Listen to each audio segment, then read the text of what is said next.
जो बेरोजगार हुआ तो कई एक लोगों को घर में चूल्हा तक नहीं जलता है, ना खाना ठीक से लोग खा पा रहे हैं। बेरोजगारी की बात कर रहे हैं तेज प्रताप जी, आपको पता नहीं इसकी जानकारी है कि नहीं। 2014 में जब जीतन राम मांझी मुख्यमंत्री थे तो उस समय बीएसएससी का वैकेंसी आया।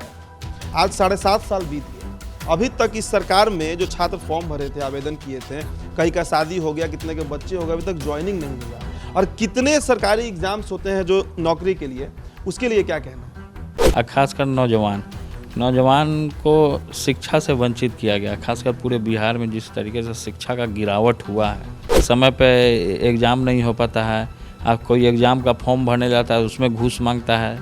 जो राजा कुकर्म करता है उसका फल तो उस पूरा राज्य को मिलता है ना।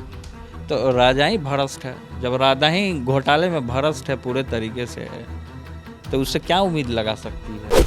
देखिए, सबसे पहले तो हम राजनीति में आए तो छात्र लोग के लिए भविष्य हो गया। ये वादा किया था जनता से कि जब हम सत्ता में आते हैं तो हमारा पहला कदम जो है वो नौजवानों को रोज़गार देने का काम करेंगे हम लोग। तो 10 लाख लोगों को हम लोग नौजवानों को रोज़गार देने का, और उसी के तुरंत बाद तो वो सत्ता में आ चुकी है डबल इंजन की सरकार, तो आज नौजवान को रोज़गार नहीं मिला। राम मंदिर पर क्या कहना है, बन रहा है? नमस्कार, द इंडिया टॉप देख रहे हैं आप। मेरा नाम उदित आर्यन है।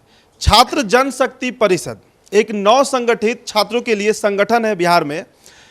ये संगठन चर्चा में इसलिए है क्योंकि इसका जो गठन हुआ है वो तेज प्रताप यादव ने किया है। हमारे साथ तेज प्रताप यादव मौजूद है, हम जानेंगे इनसे कि आखिरकार तेज प्रताप जी, इतने बड़े पार्टी से आप आते हैं, इतने बड़े घराने से आप आते हैं, फिर छात्रों के प्रति लगातार आप काम कर रहे हैं। इस संगठन का उद्देश्य क्या है, इस संगठन का भविष्य क्या है बिहार में, और किस तरीके से ये संगठन, आपका जो मेन संगठन है, उसको मदद करेगा? देखिए, सबसे पहले तो हम राजनीति में आए तो छात्र लोग के लिए भविष्य हो गया।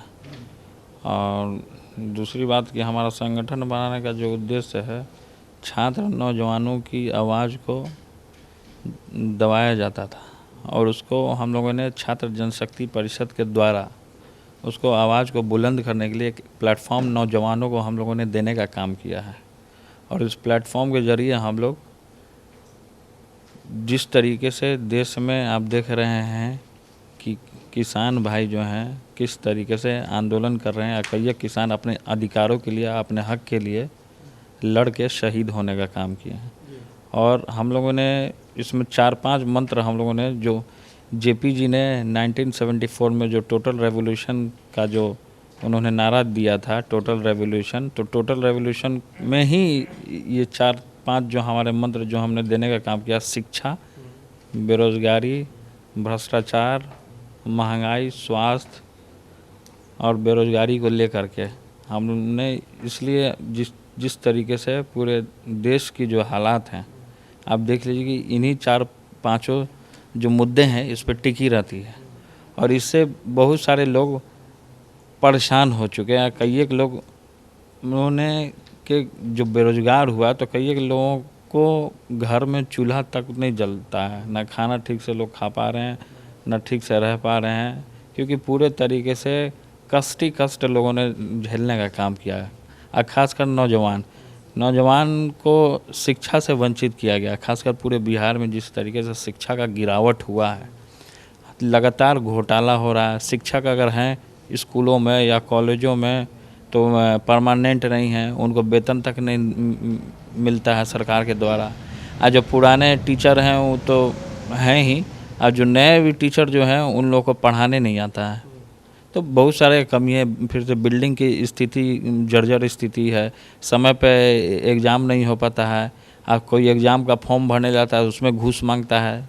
तो बहुत तरीके का समस्या को हम लोगों ने उसको इस प्लेटफॉर्म के ज़रिए हम लोगों ने देने का काम किया है। और लगातार छात्र के नौजवान, चाहे बिहार के हों या बंगाल के हों या झारखंड के हों या उत्तर प्रदेश के, लगातार हमसे जुड़ने का भी काम कर रहे हैं, और उनको हम अपने संगठन में सदस्य भी बनाने का काम कर रहे हैं। आप बेरोजगारी की बात कर रहे हैं तेज प्रताप जी, आपको पता नहीं इसकी जानकारी है कि नहीं। 2014 में जब जीतन राम मांझी मुख्यमंत्री थे तो उस समय बीएसएससी का वैकेंसी आया था। आज 7.5 साल बीत गया, अभी तक इस सरकार में जो छात्र फॉर्म भरे थे, आवेदन किए थे, कहीं का शादी हो गया, कितने के बच्चे हो गए, अभी तक ज्वाइनिंग नहीं हुआ है। और कितने सरकारी एग्जाम्स होते हैं जो नौकरी के लिए, उसके लिए क्या कहना है? देखिए, सरकार का जो भी स्कीम निकला है सब घोटाला वाला स्कीम निकला है, तो पूरे तरीके से घोटाला ही हुआ है। और नौजवान रहा नहीं, अब वो लाठी लेकर के वो पेंसिल वाला नौजवान हो गया है, क्योंकि पूरे तरीके से सरकार ने जो झांसा देने का काम किया, उस झांसे में नौजवान नहीं समझ रहे थे। उनको लगा कि नहीं, हमारा सही में भला होगा, हमको रोज़गार मिलेगा, हम काम करेंगे। लेकिन पूरे तरीके से सरकार के द्वारा ही स्कीम जो निकाला गया था, बहुत सारा कोई भी योजना हो, सब योजना फेल है। योजना इनका कौन सा एक कारगर है भाई?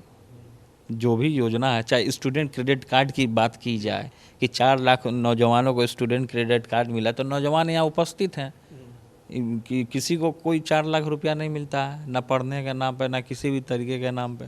केवल ये घोटाले का समझिए कि अंबार ये लोग लगा करके बैठा है सरकार।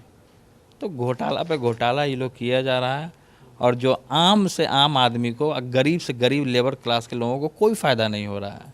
पूरे तरीके से ठगने का काम हो रहा है।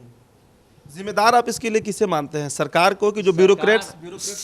सरकार है ना जिम्मेवार, सरकार है ना को जिम्मेवारी मिलता है कि अगर देश का राजा ही बेकार हो तो प्रजा उस भोगता है।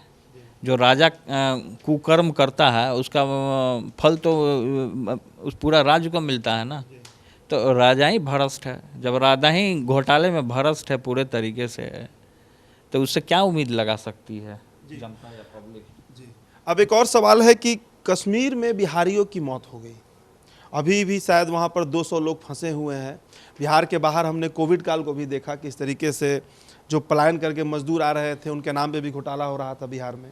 तो पलायन एक बड़ी समस्या है बिहार में, स्टार्टअप्स नहीं हो पा रहा है। उसी बीच आप स्टार्टअप्स कर रहे हैं, एक नया ब्रांड आपका लॉन्च हुआ, कल आपने सोशल मीडिया पर डाला था, LR फूड एंड मल्टीग्रेन्स। क्या है ये LR फूड एंड मल्टीग्रेन्स में उसमें हम लोगों ने जो हमारा फॉर्म तैयार हुआ, किसान लोगों के लिए हमने ही फॉर्म तैयार किया है। और जो जिस तरीके रोज़गार का जो बात हम लोगों ने करने का काम किया था, पिछला बार जो विधानसभा भी जो हुआ था चुनाव, तो उसमें भी हम लोगों ने ये वादा किया था जनता से कि जब हम सत्ता में आते हैं तो हमारा पहला कदम जो है वो नौजवानों को रोज़गार देने का काम करेंगे हम लोग। तो 10 लाख लोगों को हम लोग नौजवानों को रोज़गार देने का।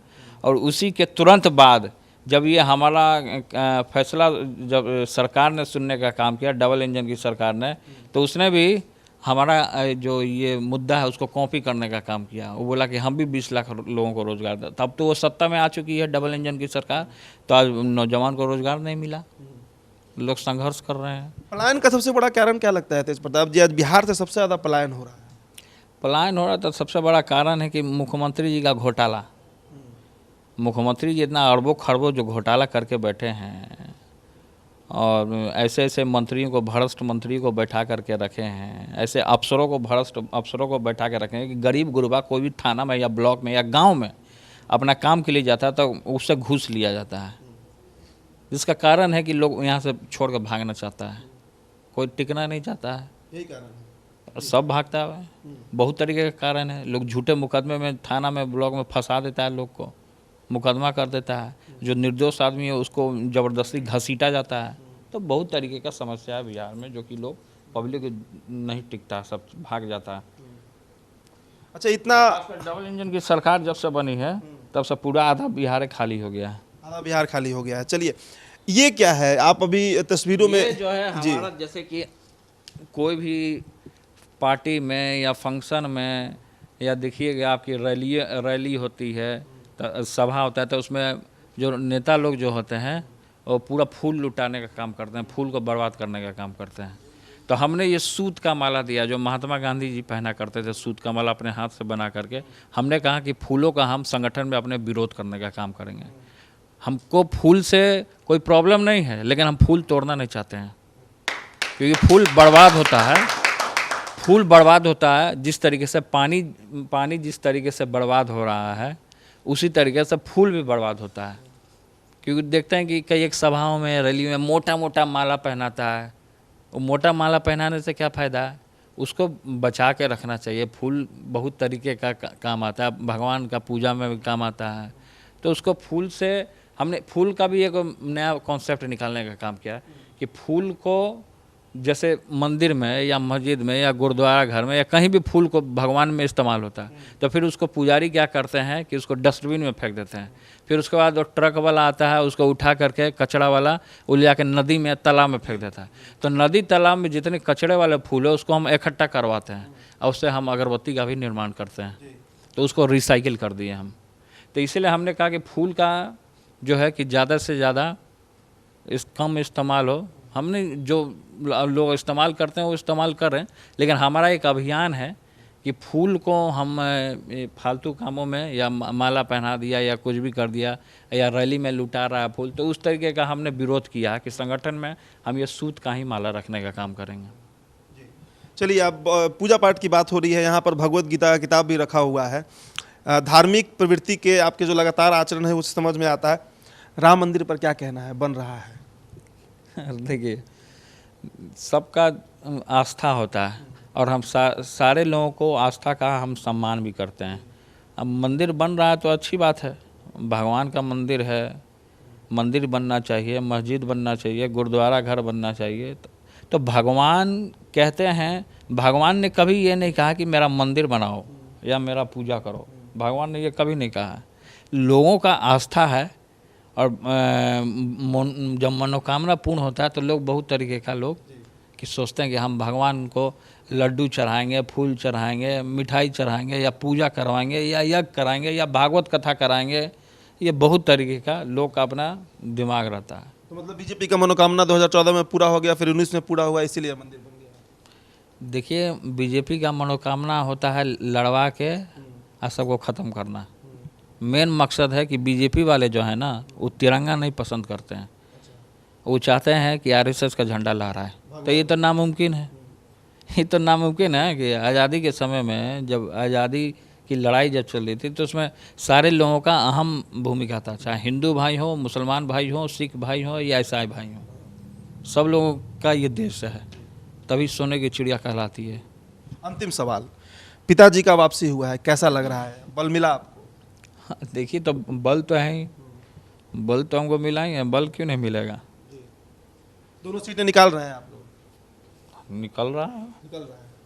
चलिए ठीक है, तो ये तेज प्रताप थे जिनसे हमने कई तरह के सवाल किए, बेबाकी से इन्होंने जवाब दिया। कैसा लगा है आपको ये इंटरव्यू, हमें जरूर बताइएगा। द इंडिया टॉप को सब्सक्राइब जरूर कर लीजिएगा। बहुत बहुत धन्यवाद।